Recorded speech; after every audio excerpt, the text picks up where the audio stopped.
बर' खारुवा गुदि बाथौ आफादा खुंगा 13थि गोथार बाथौ सान फालिथायजों लोगोसे सेथि मागो मेला खुंफुंनो गाहाय खुन्थिया गायसनदों।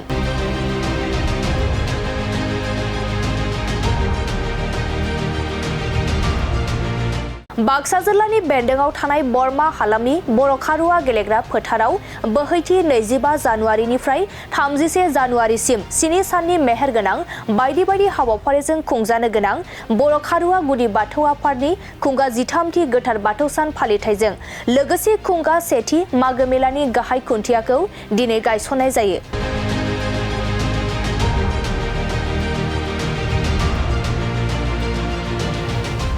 बे गाहाय खुन्थियाखौ गायसनगिरि आलासि महरै बाहागो लानानै गायसननानै होयो मोनसे समनि बरमा दखरा एबसुनि बारग' आफादगिरि आरो बरमा जौसिन फरायसालिनि आजिरा मोननाय लोगो फोरोंगिरि लोगोसे समाज सिबियारि नरेन्द्र बर' बिथाङा।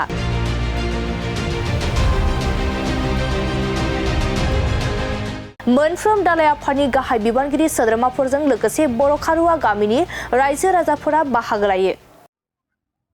दिनै जोङो फैबाय थानाय जि मागो दाननि नैथि मंगलबार गोथार बाथौ सान, बे बाथौ सानजों सोमोन्दो लाखिनानै जोंनि बर' खारुवा गुदि बाथौ आफादनि जिथु 13थि गोथार बाथौ सान लोगोसे गिबि मागो मेला, बे मागो मेलानि थाखाय दिनै जोङो गाहाय खुन्थिया, बे गाहाय खुन्थियाखौ दिनै गायसननाय जादों। दा बेवहाय गाहाय खुन्थिया गायसनगिरि हिसाबै जोंहा मोनसे समनि बरमा दखरा एबसुनि बारग' आफादगिरि लोगोसे बारग' फोरोंगिरि आरो समाज सिबियारि मानव गेदेर नरेन्द्र बर' सार, बिथांखौ जोङो आलासि महरै जोङो लिंनानै लाबोदोंमोन।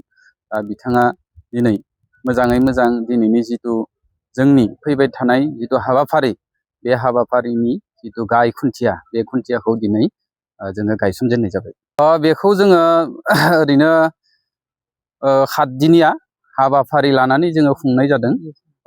7 साननि थाखाय जोङो बायदि हाबाफारि, बे 7 सानाव जोंहा बायदि हाबाफारिफोर जोङो लानाय जादों। बे 7 साननि थाखाय जोङो बेखौ खुंनो थाखाय आखायाव लानाय जादों। दा बेवहाय जोङो बे 7 दिनिया जिथु हाबाफारि, बे हाबाफारियाव जोङो गुबुन गुबुन जों हाबाफारिफोर लानाय जादों, जेरै सोलोंथाइ बिथिं बा धोरोमारि बिथिं आरो हारिमु बिथिं आरो थुनलाइयारि बिथिं, बिदि मोनफ्रोमबो बिथिङाव नोजोर बोनानै जोङो बे धोरोमारि मोनसे हाबाफारिब्लाबो जोङो गुबुन गुबुन बिथिंखौबो जोङो नोजोर बोनानै बायदि जोङो हाबाफारि लादों। जेरै हारिमु आयदायाव जोंहा थाहैगोन बिथिं हारिमु मोनाबिलियाथ' जोंहा थाखागोन। बेजों लोगोसे जोंहा बाथौ आर'ज हानजा बादायलायनाय, लोगोसेनो बिथिं जोंहा गोदान मेथाइ मोसानाय बादायलायनाय, लोगोसेनो हाबा जानाय सुबुंनि बैसागो जावजा बादायलायनाय, बिदि हाबाफारिखौबो जों लानाय जादों। लोगोसे धोरोमारि बिथिङाव जोङो धोरोमारि मोनसे सावरायमेल, जोंहा साननै प्रग्राम जागोन सावरायमेला। 27 थारिखआव मोनसे सावरायमेल जागोन, लोगोसेनो 29 थारिखआव मोनसे सावरायमेल जागोन। बेनि थाखाय जोङो माखासे जोंनि गोनां जानाय जोंनि आलासिफोर, बिथांमोनखौ जोङो अलरेडि जोङो हांख्रायनाय जाखाबाय।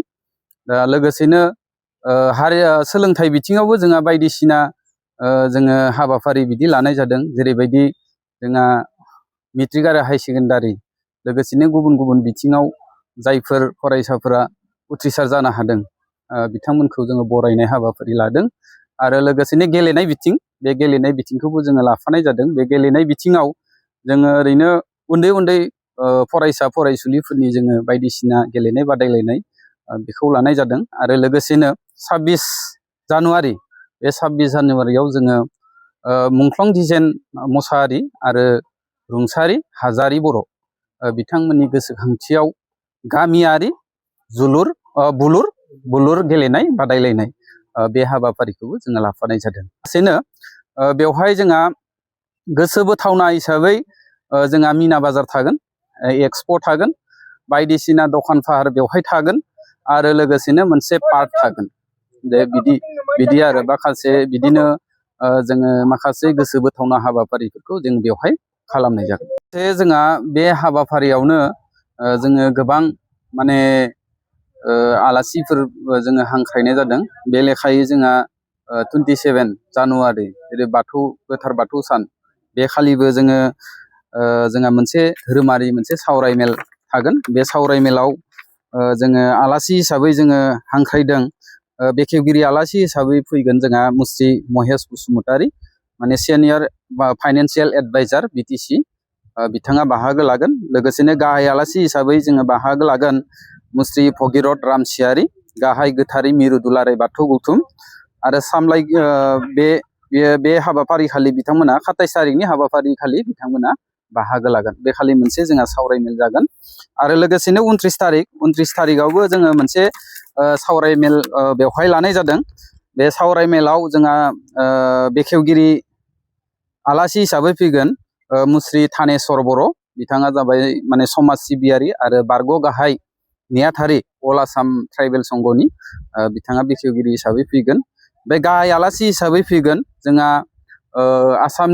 आसाम आयेन आफादनि बुंथिगिरि सार बिस्वजित दैमारि सार बिथाङा 29नि जिथु सावरायमेल बे सावरायमेलनि गाहाय आलासि हिसाबै बिथाङा नुजाथिफैगोन आरो लोगोसेनो गाहाय सावरायगिरि हिसाबै नुजाथिफैगोन जोंहा दुलाराय बाथौ गौथुमनि लेङाइ आफादगिरि मुस्रि कृष्ण कान्त बर' सार बिथाङाबो बे दिना सावरायमेलाव नुजाथिफैगोन आरो लोगोसेनो जोंहा 31 जानुवारि बेखालि लास्ट जोबथा खालार बे जोबथा खालारनि जिथु गेवलां मेल बे गेवलां मेलाव जोंहा बेखेवगिरि आलासि महरै बाहागो लाफैगोन मुस्रि गंगाधर रामसियारि सार समाज सिबियारि लोगोसे समेश्वरी ब्रह्म थुनलाइयारि बान्था मोनगिरि बिथाङा सारा फैगोन आरो गाहाय आलासि महरै नुजाथिफैगोन मुस्रि प्रेस मुसाहारि जोंहा मावफुं सोद्रोमा बिटिसि बिथाङाबो बे दिनाखालि नुजाथिफैगोन आरो थांखि जानाय बुंथिगिरि हिसाबै जोंहा फैगोन मुस्रि खगेन रामसियारि बोसोनगिरि दुलाराय बाथौ गौथुम आरो लोगोसेनो सासे थांखि जानाय बुंथिगिरि मुस्रि रातिराम बर' बिथाङा लेङाइ आफादगिरि दुलाराय बाथौ गौथुम। दा मेनलि गाहाय माने आलासि हिसाबै जोंहा बेखिनि बिथांमोना जोंनि बे हाबाफारियाव नुजाथिफैगोन।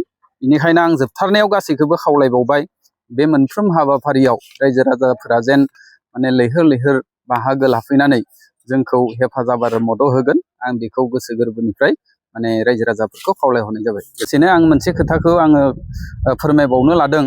दा जोंनि जिथु 7 दिननिया जिथु हाबाफारि बे हाबाफारियाव बेखौबो आं फोसावनो सानदों जे सोरबाफोर जुदि बे हाबाफारियाव सोरबाफोर बायदिसिना जुदि दखानफोर बा गलाफोर जुदि होफैनो जुदि गोसो दङब्ला बिथांमोना जोंजों कन्टेक्ट खालामनो हागोन। दा कन्टेक्ट नाम्बारखौ आङो बुंनो सानदों 7002160586 लोगोसेनो मोनसे 65238669 बे मोननै नाम्बाराव जायफोरा गोसो गुदुं जिथु गला होनो गोसो दङब्ला माने जिकुनु गला आरो बिथांमोना होनो गोसो दङब्ला बे मोननै नाम्बाराव बिथांमोना कन्टेक्ट खालामनो हागोन।